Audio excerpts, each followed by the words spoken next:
The pattern started when I was 12. My brother Marcus got a MacBook Pro for his birthday. I got a used Dell laptop from Goodwill. You wouldn't understand what to do with a real computer anyway, Dad had said, ruffling Marcus's hair while barely glancing at me. 20 years later, that pattern was still playing out. I sat in the corner of Dad's living room during his 60th birthday party, my fingers moving across my laptop keyboard.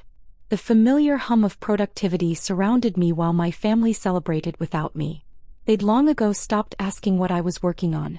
"Sarah's still on that computer," Aunt Linda whispered to Mom loud enough for me to hear. "At 32 you'd think she'd have figured life out by now." Mom sighed. "I've tried talking to her. She insists this internet company thing is going somewhere." Marcus stood at the center of the room, his arm around his wife Jennifer, both of them radiating success. He was a senior marketing director at a pharmaceutical company. Jennifer was a corporate lawyer. Their combined income was probably around $400,000 a year. Respectable. Impressive to our family. "Another beer, little sis?" Marcus walked over, his tone dripping with condescension. He was only 3 years older, but he'd never let me forget it. "Or are you too busy changing the world?" I didn't look up from my screen. "I'm good, thanks." "Still working on that app thing?" He leaned over my shoulder. "What is it this time? Social media for cats?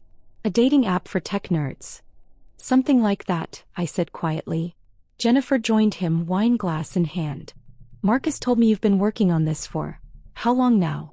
7 years. 8, I corrected. She exchanged a look with Marcus. The one that said, "Poor thing, she still hasn't figured it out." 8 years, Marcus repeated, shaking his head. "Sarah, at some point you have to accept that maybe this isn't your calling. I mean, how many failed startups is this now?" "For 5. 3, I said. The other 2 hadn't failed. I'd sold them. For amounts my family would never believe. But I'd learned years ago that explaining only invited more mockery." Dad clinked his glass, calling everyone to attention. "I want to thank you all for coming to celebrate with me. 60 years old, and I'm surrounded by the people who matter most." He went around the room, praising each family member. Marcus and his successful career. My cousin David and his new home purchase. My younger sister Emma and her engagement to a dentist. When he got to me, he paused. "And Sarah? Well, Sarah's still figuring things out. But we love her anyway." Polite laughter rippled through the room. I kept my expression neutral, my fingers still moving across the keyboard. The afternoon dragged on. I sat in my corner, responding to urgent messages from my CTO and our lead investors while my family discussed mortgages, vacation plans, and career promotions around me. "I'm worried about her," I heard Mom say to Aunt Linda in the kitchen. "She lives in that tiny apartment, drives a 10-year-old Honda, barely makes ends meet." At this age, Marcus already owned a house. "Some people are just less ambitious," Aunt Linda replied. "Less capable of traditional success." I'd heard variations of this conversation for years. They didn't know about the apartment building in downtown Seattle that I owned. Or that the Honda was paid off while Marcus was drowning in a luxury car lease. Or that my checking account balance had more zeros than their collective net worth. I kept my wealth hidden for the same reason I kept my head down. Because the moment they knew the truth, everything would change. And I wasn't ready for that change until I could make it matter. Around 6 p.m. Marcus approached me again.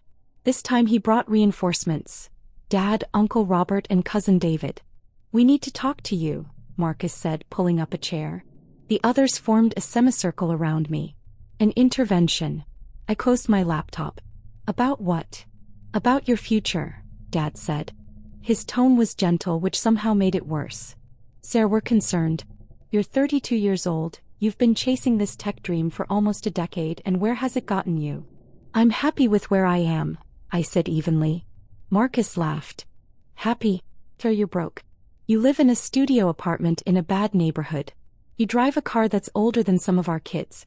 You're not even dating anyone because you spend every waking moment on these projects that never pan out." "My projects are doing fine." "Fine." Uncle Robert leaned forward. "Sarah, I looked up your company. Neuralflow, right? Your website looks like it was made in 2005. You have, 12 employees? That's not a company, that's a hobby." I stayed silent. Our actual website was completely different, hidden behind enterprise security. The public-facing page was deliberately minimal. Our 12 employees were actually 247 of the best engineers in the industry. "We got you an interview," Dad said, sliding a business card across the table. "It's with Robert's company. Entry-level position in their IT department. $35,000 a year to start, but it's stable. It's real." I looked at the card. Didn't touch it.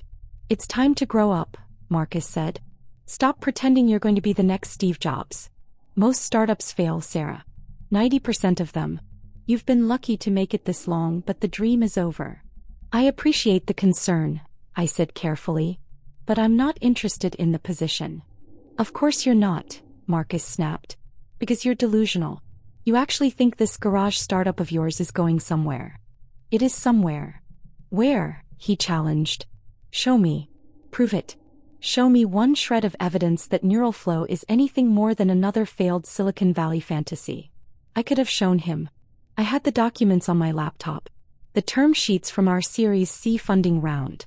The partnership agreements with Fortune 500 companies. The patent approvals for our AI architecture that was about to revolutionize natural language processing. Instead I said, "I can't. Not yet." The room erupted in laughter. "Not yet," Marcus mimicked. "Sarah, there is no yet. There's just you wasting your life on a fantasy while the rest of us live in the real world." Jennifer stepped forward, her lawyer voice activated. "Sarah, I'm going to be very direct with you. I've seen dozens of failed entrepreneurs come through our firm's bankruptcy proceedings. They all had the same story. Just one more year, just one more investor, just wait until you see what happens next. And then they lose everything." "I'm not going to lose everything." "You already have." Marcus threw his hands up. "You've lost 8 years you could have spent building a real career. You've lost relationships because you're married to your work. You've lost the respect of this family because you refuse to accept reality." Dad put his hand on my shoulder. It was meant to be comforting. It felt patronizing. "Sweetheart," he said softly. "We love you.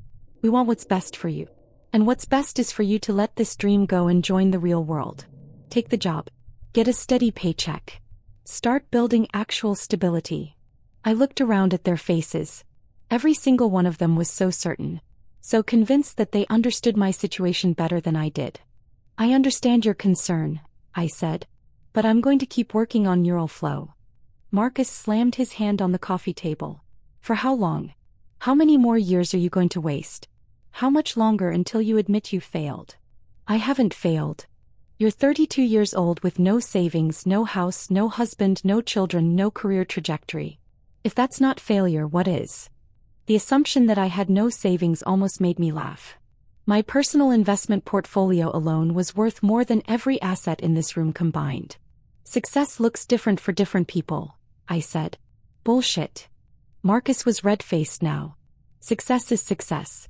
It's money, stability, respect. You have none of those things. You're a failure, Sarah. And the sooner you accept that, the sooner you can start fixing your life." The entire party had gone silent. Everyone was watching now. Mom stepped forward. "Marcus, that's enough." "No, Mom. Someone needs to tell her the truth. She's been coddled for too long, allowed to live in this fantasy world where her little computer projects matter. They don't matter. She doesn't matter. Not until she grows up and gets a real job." I stood up slowly, closing my laptop and tucking it under my arm. "Where are you going?" Dad asked. "Home. I have work to finish." "Work," Marcus scoffed. "She calls it work. Sarah, you're not working. You're playing. You're a child pretending to be an entrepreneur." I headed toward the door. Emma caught my arm. "Don't leave," she whispered. "They're just worried about you." "I know," I said. "But I really do have work to finish." Marcus followed me to the door. "This is it, Sarah. Last chance. Take the job or we're done trying to help you. We're done pretending your little garage startup is real." I turned to face him. "Okay. Okay, what?" "Okay, you can stop pretending." I left before he could respond. The drive home was quiet. I lived in South Lake Union now, not the bad neighborhood they imagined. My studio apartment was actually a 2-bedroom in a luxury building. I'd bought it cash 3 years ago, but my family never visited, so they never knew. My phone buzzed continuously. Messages from my leadership team. CTO, Google's final offer is on the table. Board meeting tomorrow at 9 a.m. CFO, all investors approved. This is really happening. General Counsel, acquisition documents are ready for signature. Tomorrow would be the biggest day of my life. Google's $3.8 billion acquisition of Neuralflow would be announced. It would make headlines in every tech publication in the world. The deal had been in negotiation for 4 months, under absolute secrecy. I'd built Neuralflow from nothing. 8 years of 18-hour days. 8 years of living below my means while pouring everything into the company. 8 years of being dismissed, mocked, and pitted by my family who couldn't see what was right in front of them. The irony was that I could have proven them wrong at any time. I could have shown them my bank statements, my equity portfolio, my ownership stake in one of the most promising AI companies in the world. But I'd waited, because I wanted the revelation to be undeniable, public, irrefutable. Tomorrow it would be. I spent the evening preparing. The board meeting would take place at 9 a.m. The public announcement would go live at 10 a.m. Pacific. By 10:01, every major news outlet would be covering it. My phone rang around midnight. Marcus. I let it go to voicemail. He called again. And again. Finally I answered. What? I'm sorry, he said. I was too harsh earlier. Okay. Sarah, I'm worried about you. We all are. You're wasting your life on this fantasy and I can't watch you crash and burn anymore. I'm not going to crash and burn. You already have. You just don't see it yet. Everyone at the party was talking about it after you left. Even mom and dad are starting to realize that you might need professional help. Professional help. Like a therapist. Someone who can help you work through this delusion and accept reality.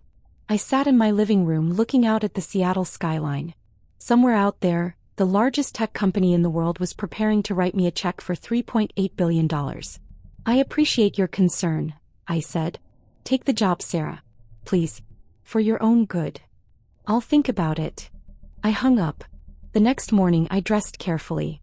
Simple black suit, minimal jewelry. The board meeting was virtual, which meant I could take it from my home office. At 8:45 I logged into the secure video conference. 23 faces appeared on screen. My board of directors, Google's acquisition team, our investors and our lawyers. Good morning, everyone, I said. Let's make history. The meeting took 45 minutes. Every detail had been negotiated in advance. Today was just the formal approval. One by one, board members voted. Yes, yes, yes. At 9:43 a.m., the acquisition was officially approved. At 9:55, Google's PR team sent out the press release. At 10:02 my phone exploded. Texts, calls, emails, messages from journalists, investors, former colleagues, and people I hadn't spoken to in years. The first headline appeared on TechCrunch. Google acquires Neuralflow in $3.8 billion deal, largest tech acquisition of the year. Then Forbes, meet Sarah Chin, the 32-year-old founder behind Google's biggest bet on AI. The Wall Street Journal, Neuralflow sale signals major shift in natural language processing technology. By 10:15 I was trending on Twitter. My phone rang. Sarah? Sarah, are you seeing this? There's a tech company with your name. That's my company, Mom. Silence. Your company? Yes. Neuralflow. The one you've been watching me work on for 8 years. But the news says it's sold for, they're saying, $3.8 billion. Yes. I could hear her breathing. Mom, I need to go. I have interviews scheduled with CNBC and Bloomberg. Wait. Sarah, I don't understand. I'll explain later. I really do need to go. I hung up. The media requests were overwhelming. Every major tech publication wanted an interview. But I'd already committed to a live segment on CNBC at 2 p.m.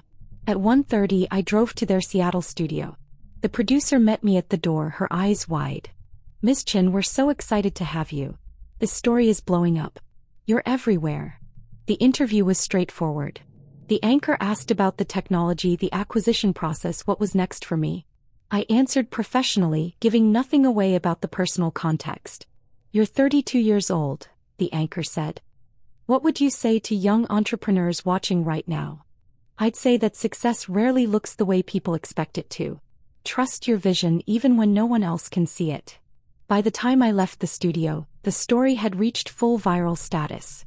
Every news outlet was covering it. Business Insider had published a profile. The billionaire founder who nobody saw coming. Sarah Chen's journey from garage startup to Google's biggest acquisition. My phone rang again. Marcus. I answered on speaker while driving. Sarah. His voice was strange. Tight. I saw the news. I figured you might.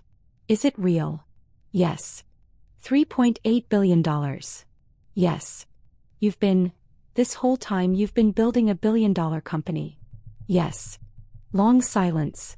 Why didn't you tell us? Would you have believed me? He didn't answer. Because we both knew the truth. Marcus, I need to go. I have a call with my financial advisors in 10 minutes. Sir, wait. I'm sorry. For yesterday. For everything. I didn't know. You didn't know because you never asked. You assumed.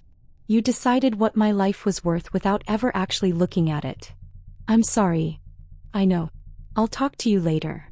I hung up. Over the next week the story grew. Forbes published a full feature. Inside Neuralflow. How Sarah Chen built AI's most valuable startup in obscurity. The article included details my family hadn't known. How I'd founded the company at 24. How I'd raised money from top-tier Silicon Valley investors. How our technology was already being used by 47 Fortune 500 companies. How I'd turned down acquisition offers from Amazon, Microsoft, and Apple before finally accepting Google's bid. It also mentioned my personal wealth. After the acquisition, my net worth was estimated at $2.1 billion. I was one of the youngest self-made female billionaires in the country. My family's reaction evolved in stages. First came the shock. Phone calls and texts of disbelief. How is this possible? Why didn't you tell us? Then came the guilt. Especially from Marcus. Long rambling voicemails about how sorry he was, how he'd been wrong, how proud he was of me. Then came the request. Distant relatives I barely knew suddenly wanted to reconnect. Cousins asked for career advice. Uncle Robert wanted to discuss investment opportunities. I didn't respond to most of them. 2 weeks after the announcement, Mom showed up at my apartment. She'd finally learned where I actually lived. Sarah, she said when I opened the door. Why didn't you tell me? I let her inside. She looked around at my apartment. The genuine hardwood floors, the floor-to-ceiling windows, the view of Lake Union. You've been living here? This whole time. For 3 years. But you always said you had a studio apartment. You assumed I had a studio apartment. I never corrected you because it didn't matter. She sat down on my couch looking lost. I don't understand. Why hide it? Why let us think you were struggling? Because I wasn't struggling. I was building something. And every time I tried to talk about it, I was mocked, dismissed, or pitted. Eventually, I stopped trying. We were worried about you. No, Mom. You were embarrassed by me. There's a difference. She started crying. I'm so sorry. I'm so sorry. I didn't comfort her. I wasn't cruel, but I wasn't warm either. This moment wasn't about making her feel better. What happens now? She asked. Now I decide what comes next. I have offers from 6 different tech companies who want me on their board. I'm considering starting a new venture. I'm meeting with venture capital firms who want me as a partner. And your family? I thought about that. About Marcus's intervention. About Dad's job offer. About the years of condescension and dismissal. I haven't decided yet, I said honestly. The next family gathering was Dad's 60th birthday do-over. He insisted on hosting again, claiming he wanted to celebrate properly, now that he knew the truth about my success. I arrived late. The party was already in full swing. The moment I walked in, the room went silent. Everyone stared. Marcus approached slowly like I might bite. Sarah. Thanks for coming. Happy birthday, Dad. Thank you, sweetheart. He hugged me awkwardly. I'm so proud of you. I've always been proud of you. That was a lie, but I let it pass. The evening was surreal. People who'd ignored me for years suddenly wanted to hear every detail of my success story. Relatives who'd dismissed my work now claimed they'd always known I'd do something big. Uncle Robert cornered me by the drinks. Sarah, I've been thinking.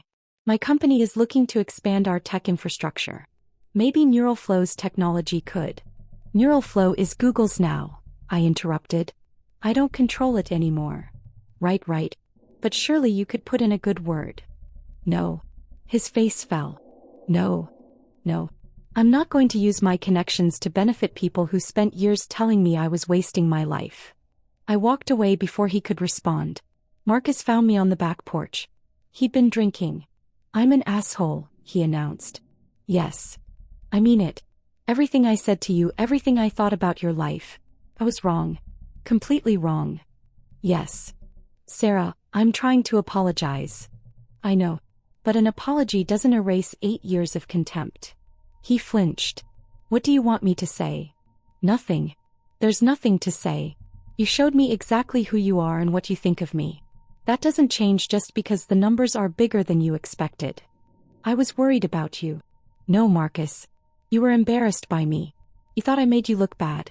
You wanted me to fit into your definition of success so you wouldn't have to explain me to your friends. He opened his mouth to argue, then closed it. Because we both knew it was true. Can we start over? He asked quietly. I don't think so. Sarah. You called me a failure. You said I didn't matter. You organized an intervention to force me into an entry-level IT job because you were so certain that you understood my life better than I did. You don't get to take that back just because you were wrong about the numbers. I left him on the porch. Inside, Emma pulled me aside. She was the only family member who'd never mocked my work, even if she hadn't understood it. Are you okay? She asked. I'm fine. No, really. I know this is weird. Everyone treating you differently now. It is weird. But it's also clarifying. Clarifying how? I know exactly where I stand now. I know who supported me when it mattered and who only cares now that the success is visible and validated. She nodded slowly. For what it's worth, I'm sorry. I should have defended you more. I should have shut down the comments. Yes, I agreed. You should have. At least she didn't make excuses. The party wound down around 10. Dad found me as I was getting ready to leave. Sarah, before you go, I want you to know that I'm proud of you. I always have been. I looked at him steadily. Dad, 2 weeks ago you tried to get me an entry-level IT job because you thought I was delusional and needed to accept reality. He winced. I was wrong. You were. And now you're proud. But the thing is, I'm the same person I was 2 weeks ago. The only thing that changed is your perception. I didn't understand. You didn't try to understand. That's different. I walked to my car, leaving him standing in the driveway. The media attention continued for weeks. I did interviews with Forbes, Fortune, and the Wall Street Journal. I was invited to speak at Stanford and MIT. Venture capital firms offered me partnership positions. Through it all, my family continued reaching out. Texts, calls, emails. All wanting to reconnect, to celebrate, to be part of the success they'd dismissed. I responded politely but distantly. I wasn't interested in punishing them, but I also wasn't interested in pretending the past 8 years hadn't happened. 3 months after the acquisition, I started my next company. Not because I needed the money, but because I loved the work. This time, I made sure to surround myself with people who valued vision over validation, potential over proof. Marcus sent me a long email on my 33rd birthday. It was full of apologies and regrets, acknowledgments of his failures as a brother, promises to do better. I wrote back, I appreciate the apology, but the relationship we had is gone. We can build something new maybe, but it won't look like what came before. And that's okay. He responded, I understand.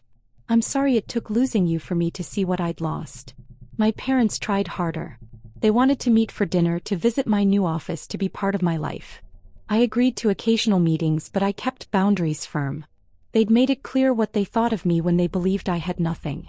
I couldn't forget that just because circumstances had changed. The story went viral not just because of the acquisition numbers, but because it resonated. Hundreds of people reached out to share their own stories of family members who dismissed their dreams, who demanded they give up on their goals, who were certain they knew best. I became an accidental spokesperson for a specific kind of success. The kind that happens despite your family's disapproval, not because of their support. In interviews, I was always careful to stay measured. I never trashed my family publicly. But I also never pretended everything was fine. Family relationships are complicated, I told a Forbes journalist. Sometimes the people who love you the most are also the people who understand you the least. Learning to trust your own vision, even when everyone around you thinks you're wrong, is one of the hardest and most important skills you can develop. The article ran with the headline, Sarah Chin on building $1 billion company while her family begged her to get a real job. A year after the acquisition, I ran into Marcus at a coffee shop. He was with his daughter, my niece Sophia. She was 10 years old now and I barely knew her. Aunt Sarah. She ran up and hugged me. I saw you on TV. Daddy says you're super smart and built a computer company. Something like that, I said. Marcus approached more slowly. Sarah. Good to see you. You too. An awkward pause. Sophia's school is doing a career day, he said. She wanted to know if you'd be willing to come talk to her class? I looked at my niece's excited face. I'd like that, I said. It was a small bridge. But it was something. Because the truth was I'd succeeded. The company was sold. The validation was complete. The numbers were undeniable. My family had been wrong about everything. But that success tasted hollow when eaten alone. And while I couldn't forgive the past or pretend it hadn't happened, maybe I could build something new. Something honest. Something that didn't require me to be less than I was just to make other people comfortable. Email me the details, I told Marcus. I'll check my schedule. The smile on Sophia's face made it worth it. 3 years after the acquisition, NeuralFlow's technology had been integrated into Google's core products, reaching billions of users worldwide. I'd started 2 more companies, both valued in the hundreds of millions. I sat on 5 corporate boards and mentored dozens of young entrepreneurs. My relationship with my family remained complicated. We had dinners occasionally. We attended family events. But there was a distance that hadn't existed before. Or maybe it had always been there and I just stopped pretending it wasn't. Marcus and I rebuilt something like a relationship, though it would never be what siblings should have. He'd apologized countless times and I'd accepted each apology. But we both knew that some things once broken don't mend completely. My parents tried. They really did. But there were still moments when I could see them struggling with the reality of who I'd become versus who they'd assumed I was. The moral of the story, if there is one, isn't that I proved my family wrong. It's that I proved myself right. And that mattered more than any external validation ever could. The day Marcus called my startup another failed project, he was expressing what everyone in my family believed. They were certain they understood reality better than I did. They were certain my dreams were delusions. They were wrong. And while the $3.8 billion acquisition was satisfying, the real victory was simpler. I'd built something meaningful. I trusted my vision. I'd refused to let other people's limitations define my potential. That was worth more than any amount of money. Though the money did help make the point undeniable.